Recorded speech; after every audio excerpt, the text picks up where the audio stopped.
Hello everyone, मैं प्रांजलि सिंह आज आपको करवाऊंगी प्रेजेंट कॉन्टिन्यूअस टेंस के इंट्रोगेटिव सेंटेंसेस का ट्रांसलेशन।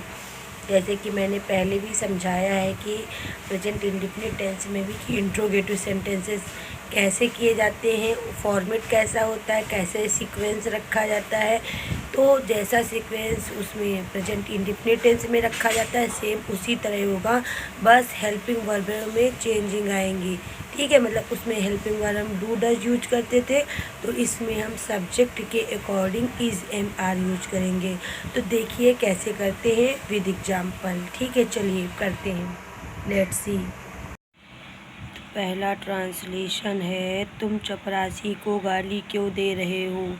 तो सबसे पहले इस स्पेलिंग लिखी जाएगी क्योंकि ये क्वेश्चन वर्ड है, और जब ये वाक्य के बीच में आता है तो सबसे पहले इसकी इंग्लिश लिखी जाती है, तो सर लिखी जाएगी वाई। फिर हम लगाएंगे हेल्पिंग वर्ब होती है यू के अकॉर्डिंग हेल्पिंग वर्ब लगेगी आर, तो वाई आर फिर लिखेंगे सब्जेक्ट यू, फिर लिखेंगे वर्ब एब्यूजिंग, फिर लिखेंगे ऑब्जेक्ट टू प्यून। तो why are you abusing to peon, तुम फूल क्यों तोड़ रही हो। एक मिनट, तो देख पहले सीक्वेंस देख लो। सबसे पहले क्या लिखा जाता है, सबसे पहले अगर सेंटेंस जो है ये येस और नो टाइप है, तो सबसे पहले हेल्पिंग वर्ब लगाएंगे, सब्जेक्ट, फिर वर्ब की फर्स्ट फॉर्म उसमें आईएनजी जोड़ करके, फिर ऑब्जेक्ट, देन लिखेंगे क्वेश्चन मार्क। लेकिन अगर वाक्य जो है ये WH टाइप है, मतलब कि क्या, क्यों, कब, कैसे, ये वाक्य के बीच में आ रहा है, तो सबसे पहले क्वेश्चन वर्ड की अंग्रेजी, फिर ये सारा लिखेंगे क्वेश्चन वर्ड की अंग्रेजी plus EJMR plus subject plus verb की first form plus object plus question mark. ठीक, अब चलिए अब करते हैं। तो यहाँ पर हमने देखा दूसरे वाक्य में कि क्यों जो आया है ये वाक्य के बीच में, तो सबसे पहले क्वेश्चन वर्ड की अंग्रेजी वाई, फिर तुम के अकॉर्डिंग हेल्पिंग वर्ब आर, तो वाई आर, फिर लिखेंगे यू, प्लकिंग मतलब कि वर्ब की फर्स्ट फॉर्म प्लक, उसमें ING जोड़ के प्लकिंग, फिर फूल के फ्लावर, तो why are you plucking flower. वे हमें अंग्रेजी क्यों नहीं पढ़ा रहे हैं, ये इंट्रोगेटिव एंड नेगेटिव है। तो हमने बताया था तो इंट्रोगेटिव एंड नेगेटिव जब हो और यहाँ पर क्वेश्चन वर्ड बीच में आए, तो सबसे पहले वाई, फिर लिखेंगे आर क्योंकि यहाँ पर दे है, तो वाई आर दे, फिर लिखेंगे नॉट जो होता है ये हमेशा सब्जेक्ट के बाद लिखा जाता है, और हेल्पिंग वर्ब सब्जेक्ट के पहले कब, इंट्रोगेटिव सेंटेंसेस में। तो why are they not teaching us अंग्रेजी या इंग्लिश। क्या आज मेरा मित्र आ रहा है, क्वेश्चन वर्ड शुरुआत में आया तो इसकी इंग्लिश नहीं लिखी जाएगी, लिखा जाएगा सबसे पहले क्या आज मेरा मित्र आ रहा है, तो मेरा मित्र एक ही है इसलिए इज लगाएंगे, is my friend coming today. फिर उसके बाद लिखेंगे माता जी कहाँ काम कर रही हैं, तो वेयर इज मदर वर्किंग। पापा जी कहाँ जा रहे हैं, where is father going. Master साहब किसे पीट रहे हैं। अब यहाँ देखिएगा सब्जेक्ट जो है यहाँ पर नहीं है, तो यहाँ पर सब्जेक्ट हम यू को बनाएंगे। तो सबसे पहले क्वेश्चन वर्ड किसे किस स्पेलिंग लिखेंगे हुम, फिर यू जब बनाते तो आर लगाएंगे, हुम आर यू, फिर लिखेंगे वर्ब बीटिंग, फिर लिखेंगे सर या मास्टर। ठीक है, हुम आर यू बीटिंग मास्टर। फिर मधु आज क्यों नहीं आ रही है, तो why is Madhu not coming today.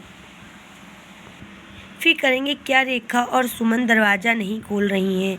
तो यहाँ हमने देखा दो सब्जेक्ट हैं, जहाँ पर सब्जेक्ट दो या दो से ज़्यादा हों, मतलब कि जब सब्जेक्ट हमारा सिंगुलर होगा तो इज लगाएंगे, और जब हमारा सब्जेक्ट प्लूरल होगा, प्लूरल में दो या ज़्यादा लोग आते हैं, तो जब दो या ज़्यादा लोग होंगे तो प्लूरल हो जाएगा। तो रेखा और सुमन दो लोग हो गए, तो ये सब्जेक्ट हमारा बन गया प्लूरल, तो हम लगाएंगे सबसे पहले are, Rekha and Suman not opening the door. क्या भार्गवी पढ़ रही है, इज भार्गवी रीडिंग। क्या लड़ाकू विमान आकाश में उड़ रहा है, तो सबसे पहले लड़ाकू विमान एक की बात हो रही, तो is fighter plane, fighter means लड़ाकू, प्लेन मीन्स विमान, तो is fighter plane flying in sky, in the sky, क्या माँ खाना पका रही है? Is mother cooking the food, क्या अरुण का भाई चाबी देने से ऐतराज कर रहा है? तो सबसे पहले इज अरुण's ब्रदर, फिर है ऑब्जेक्टिंग टू गिविंग की। सबसे पहले इज अरुण's ब्रदर, फिर लिखेंगे वर्ब, वर्ब की फर्स्ट फॉर्म आईएनजी जोड़ के, ऐतराज करना यहाँ पर मेन वर्ब है, तो यहाँ पर ऑब्जेक्ट मीन्स होता है, ऑब्जेक्शन मीन्स होता है मना करना, है ऐतराज करना, तो इसमें आईएनजी जोड़ ऑब्जेक्टिंग। तो इज अरुण's ब्रदर ऑब्जेक्टिंग टू गिविंग की, क्या दादाजी अखबार पढ़ रहे हैं? इज ग्रैंडफादर रीडिंग न्यूज़पेपर, क्या नेहा मुंबई वापस लौट रही है? Is Neha returning to Mumbai, क्या क्या तुम बाजार जा रहे हो? Are you going to market? Poonam का भाई गेंद क्यों नहीं पकड़ रहा है? तो why is Poonam's brother not catch, फिर है क्या ball, catching the ball, catching the ball, ठीक है। क्या वह खेल रहा है? तो इज ही प्लेइंग। ये हो गए हमारे हिंदी टू इंग्लिश ट्रांसलेशंस। ये किसके थे? प्रेजेंट कॉन्टिन्यूअस टेंस के, ये थे प्रेजेंट कॉन्टिन्यूअस के इंट्रोगेटिव सेंटेंसेस के ट्रांसलेशन। और हमने इसका सीक्वेंस बताया कि सबसे पहले हेल्पिंग जब येस और नो टाइप हो, मतलब क्वेश्चन वर्ड जब वाक्य की शुरुआत में आएगा, तो सबसे पहले हेल्पिंग वर्ब, फिर सब्जेक्ट, फिर वर्ब की फर्स्ट फॉर्म प्लस आईएनजी जोड़ देना उसमें वर्ब में, फिर ऑब्जेक्ट प्लस, फिर उसके बाद लिखना है हमको क्वेश्चन मार्क। ये हो गया हमारा येस और नो टाइप का। अगर यहीं पर हमारा क्वेश्चन वर्ड वाक्य के बीच में आएगा, क्या, क्यों, कब, कैसे, ये वाक्य के बीच में आए, तो हम क्या करते हैं? सबसे पहले क्वेश्चन वर्ड की अंग्रेजी, फिर इजेमार में से कोई एक, फिर सब्जेक्ट, फिर वर्ब की फर्स्ट फॉर्म आईएनजी जोड़ करके, फिर ऑब्जेक्ट प्लस हेल्पिंग वर्ब। ये हो गया आज हमारा इंट्रोगेटिव सेंटेंसेस का translation Hindi to English, Hindi से इंग्लिश में करने का।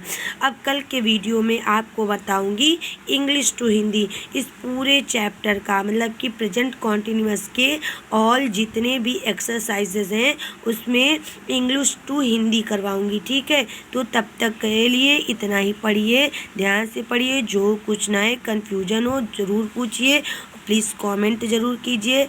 और मेरे चैनल को अगर पढ़ाई मेरी अच्छी लगती हो तो मेरे चैनल को लाइक शेयर सब्सक्राइब कीजिए, प्लीज़ प्लीज़ प्लीज़ अपना सपोर्ट दीजिए। धन्यवाद। और आप लोग मुझे बताते ही नहीं कि मैं कैसा पढ़ाती हूँ, अगर आप लोग बताएंगे नहीं तो मुझे कैसे मोटिवेशन मिलेगा। मैं अपना डाटा बचा बचा के अपलोड करती हूँ वीडियोस आप लोगों के लिए, जिससे कि आप मेरी पढ़ाई देखें, मुझे कमेंट करें कैसा पढ़ाती हूँ, मुझे और मोटिवेशन मिले, मैं और ज़्यादा एक्साइटेड हूँ पर रोज़ वीडियो बनाने के लिए। आपके कमेंट नहीं आते, वीडियो कोई देखता नहीं है। अगर यहीं पे नाच गाने का वीडियो हो तो ज़रूर आप लोग देखेंगे। पढ़ाई से इतनी दुश्मनी क्यों? ऐसा मत कीजिए, खुद पढ़िए, अपने बच्चों को पढ़ाइए, हैं, प्लीज़ इतना ज़रूर कीजिए। जैसे मैं अपना टाइम निकाल करके वीडियो बनाती हूँ आप लोगों के लिए, तो आप लोगों का भी फ़र्ज़ बनता है कि आप लोग वीडियो टाइम निकाल कर देखिए, मुझे कमेंट करिए, हैं, और वीडियो को लाइक कीजिए, शेयर कीजिए, सब्सक्राइब कीजिए। बस इतना ही मांगती हूँ और कुछ नहीं मांगती हूँ। प्लीज़ इतना तो सपोर्ट कीजिए, प्लीज़। Bye, thank you.